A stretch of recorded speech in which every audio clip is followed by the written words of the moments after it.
All right, so last week, a friend of mine in the group chat between friends messaged me and said he wants to get to 12% body fat, okay? And I think is a very, very worthy goal to try to attain, mainly because if you look at this picture, right?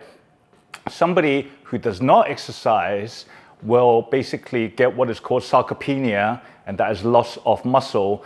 And if you look at this person, his leg muscles are pretty much gone, and it's so bad that basically the fat has invaded the muscle, and his leg muscles are starting to look like basically like Wagyu beef. And on the other hand, somebody who does exercise, this guy is 70 years old as well. The other guy was 74. He's retained pretty much all of his leg muscles compared to a 40-year-old triathlete. Okay, so that guy was still very, very active, and he's maintained his muscle. Now, maintaining muscle is very important as we get older. Okay, I'm 45 years old, and I believe that anyone who's in their 40s and older should actively try to maintain their muscle mass, because it means that you are still able to maintain your mobility and to move well and to be active and do stuff in your 70s, okay? The difference between people who exercise and don't exercise will be people who can still actively do stuff when they're older compared to people who already need help getting around when they're in their 70s, okay?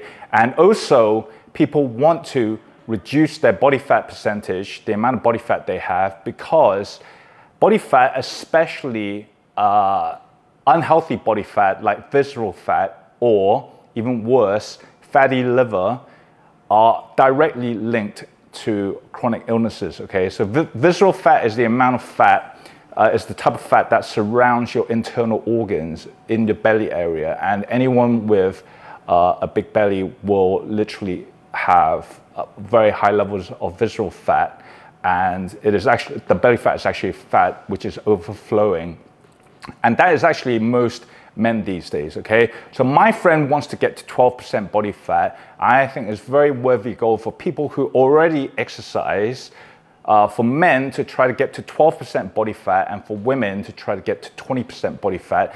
If a person is already below that and they're watching that video, then great.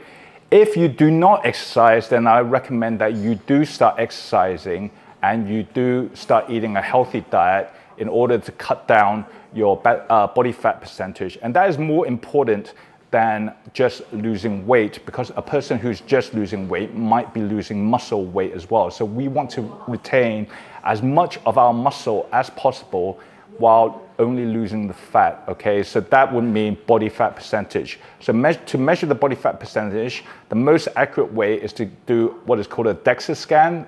You probably have to go to a clinic with that sort of machine to get a scan, but you can easily step on an in-body machine, which a lot of gyms will have. Get your body fat reading at the beginning, and then get your body fat reading at the end of 10 weeks, which is what this is about, a 10-week challenge, which will end just before Christmas and will set you up for next year, because most people only make a New Year's resolution to lose weight after the new year, and then most people only stick to 6 weeks of that, okay? So they say they want to get in shape, but they only do 6 weeks, and then they lose some weight, and then they pull it all back on at the end of the year.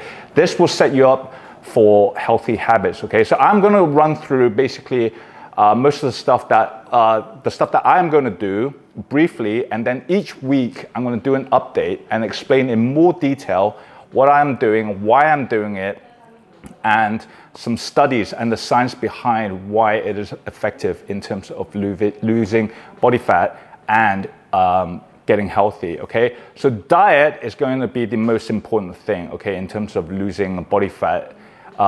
Like, anyone who's ever tried to lose weight will say 80% of it is down to diet, okay? Although obviously exercising is very important. And in my opinion, the best diet, which I'm going to be using, will be the carnivore diet, which is basically all meat and eggs, okay? Because over the years, I've done calorie counting, I've eaten many different types of diets, but for me, the carnivore diet was exceptionally fast in getting me to lose my body fat very quickly, because it is the only diet, well, ketogenic diet will also do it, that allows a person to significantly reduce their insulin levels, which is the hormone responsible for fat gain, by taking blood sugar and putting it in our fat cells. And also insulin blocks off the ability for the body in high levels to burn its own body fat, okay? So I'll be eating pretty much all eggs and meat, but I would strongly suggest, if that diet is not the right diet for you, that you at the very least should cut out all sugar, all right? So you should not be eating stuff with sugars in it, and you should really watch out, because a lot of the stuff like barbecue sauce, or a lot of the sauces, they have sugar in it, and you should always look at the back of food labels to see what type of ingredients are in them. A lot of them have a huge amount of chemicals, ingredients, okay, which are very unhealthy. And you should cut out all processed foods, okay, man-made foods, and stuff like cereal really is an ultra-processed food, okay? Cereal these days has a huge amount of unhealthy ingredients in them and a huge amount of sugar, okay? So you should not be feeding your kids sugar. And I strongly suggest that in the morning, if you want to do this, that you either do fasting, so you do an intermittent fast, and that means you just skip breakfast and you go and eat lunch. Or if you do eat breakfast, that you eat a high protein and high fat-based meal, so that you are more satiated, because protein and fats are very satiating, while a high carbohydrate diet like cereal or pancakes will make you very hungry again after 2 or 3 hours, okay? And then it'll cause a person to snack more, okay? The next thing you want to focus on, which I'll be focusing on, is trying to increase my testosterone level as high as possible. And both men and women should be doing this, all right? So basically testosterone is the male sex hormone, but it's also important for women who want to put on muscle. And testosterone is directly produced from cholesterol. So in your diet, you want to eat a high cholesterol diet from healthy sources, such as eggs. Eggs are a perfect source of cholesterol, okay? And animal fats, you should not worry. A lot of people think that eggs and animal fats will give them heart disease, and that is not true, because the original study that was that information was based off was done by a guy called Ancel Keys, who basically cheated when he set up that study to prove his hypothesis and not to actually find out whether it was true or not, to test it. And he had data for 22 countries, but he only picked data from 7 countries to deliberately find a direct relationship between saturated fat intake and cardiovascular disease, okay? While if he used the data from all 22 countries, then it would have been a random scatter chart and would have shown no correlation, okay? So having a high cholesterol diet will not cause you health problems. In fact, the body produces its own cholesterol if it does not, if you don't ingest cholesterol, but it would not be optimal, right? So you want to have a decent amount of exhaustion, like cholesterol in your diet. A third thing I'm going to be doing is basically trying to lower my cortisol levels as much as possible. Basically, cortisol is the hormone related to stress, okay? So if you're stressed out, you will produce more cortisol. If you are working too hard and under pressure, then you will increase your cortisol levels, and not getting enough sleep will increase your cortisol levels. And cortisol is basically linked to, in animals, a fight or flight response. It should only be a short-term thing, okay, to trigger more energy metabolism for the animal. And that's also why cortisol levels are the highest first thing in the morning, to basically give you an energy boost and get you to wake up. But you want your cortisol levels to be as low as possible throughout the rest of the day, because cortisol will basically cause you to be in a catabolic state, which means breakdown of tissue for your muscle tissue, but will trigger putting on visceral fat, okay? So the unhealthy fat around the belly area, all right? So in order to lower my cortisol levels, I will be going to bed at 9:30 every day, hopefully get to sleep by 10 p.m., okay?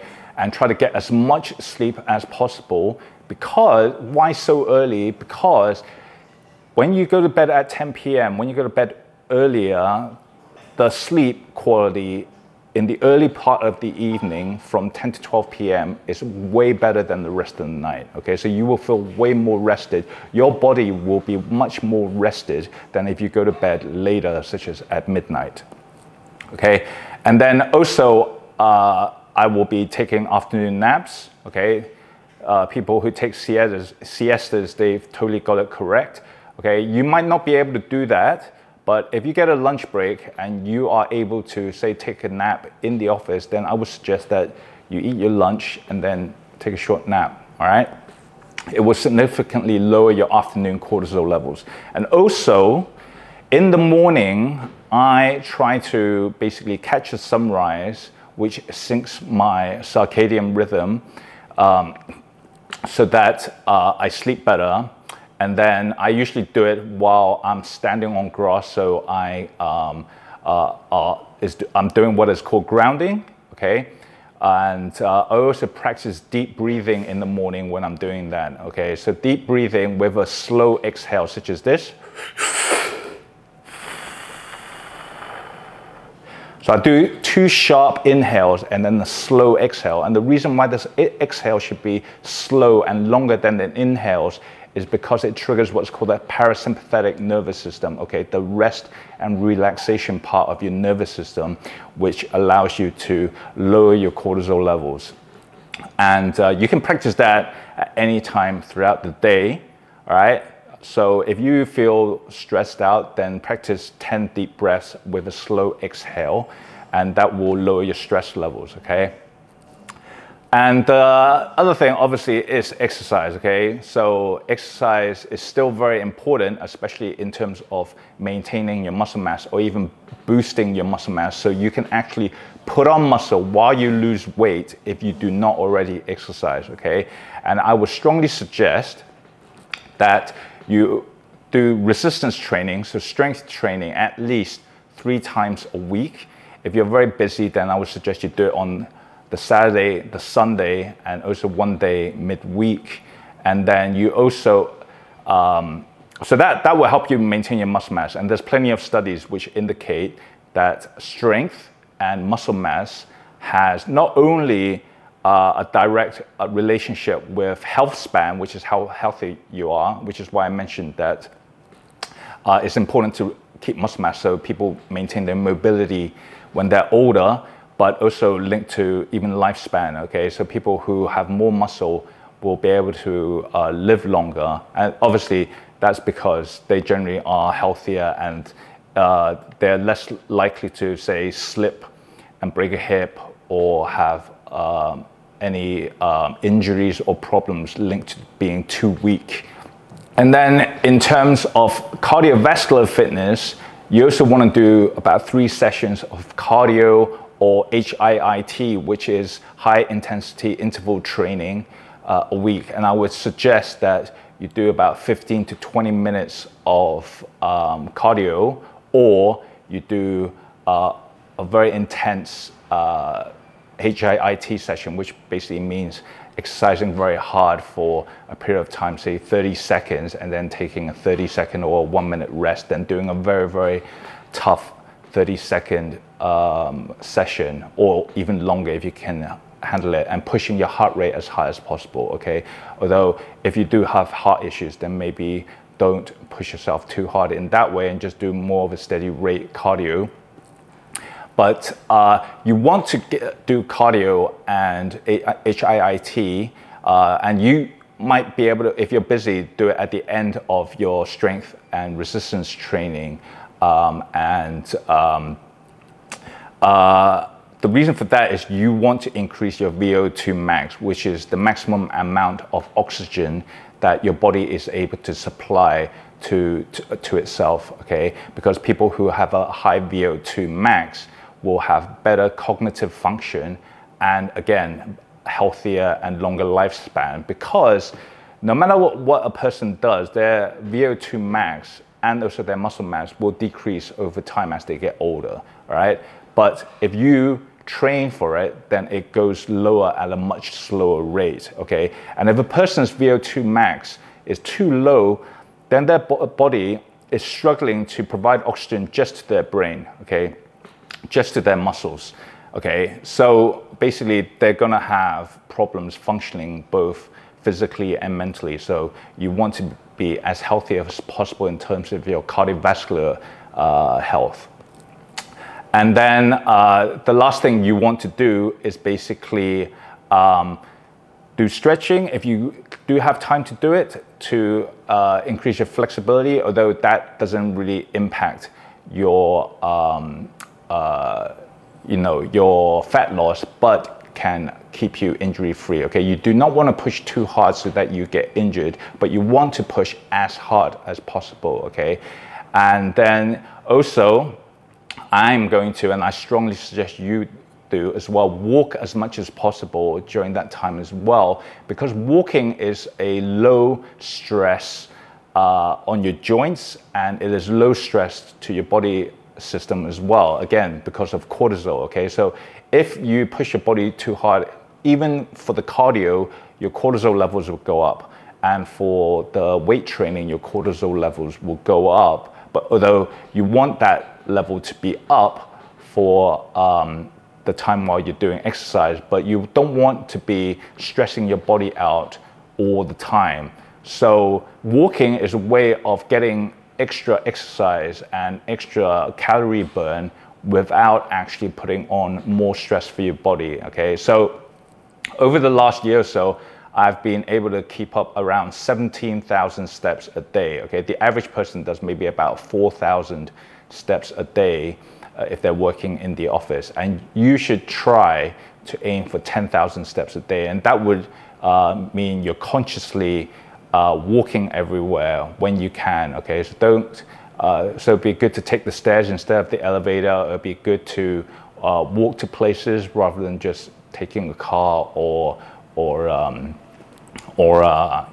taking public transport. And another way of getting the extra exercise in without increasing stress will be doing slow swimming or cycling around town, okay? So these are all the things that I will be doing over the next 10 weeks for me to burn as much body fat as possible. And I strongly encourage you to take up this challenge over the next 10 weeks so that you will also benefit in terms of both your health, your strength and mobility, and your fitness level, okay? So remember to like and subscribe to the channel, and over the next 10 weeks, I'll provide an update and I will explain exactly the reasons why I'm doing each part of what I do, and also start teaching some basics for strength training and what people can do in terms of their training.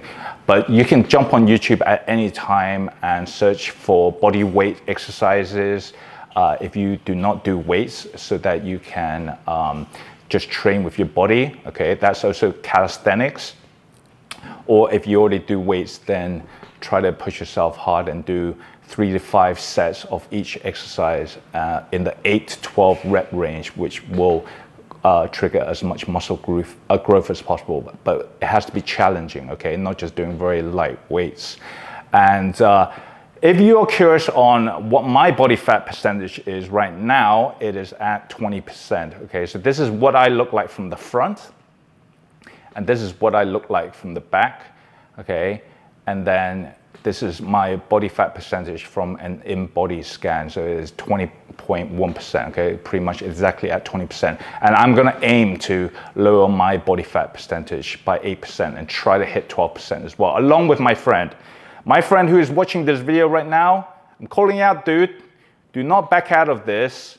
You said you wanted to do it, so make sure you stick to it over the next 10 weeks, okay? The most important thing for everyone who does this is that you stay consistent and disciplined, and you don't give up, and you stay the course and do what you say, all right? So if there's a will, there's a way. If you really want to do it, then you can do it, all right? And for those people who say, oh no, there's no way I can get to 12% body fat, then don't.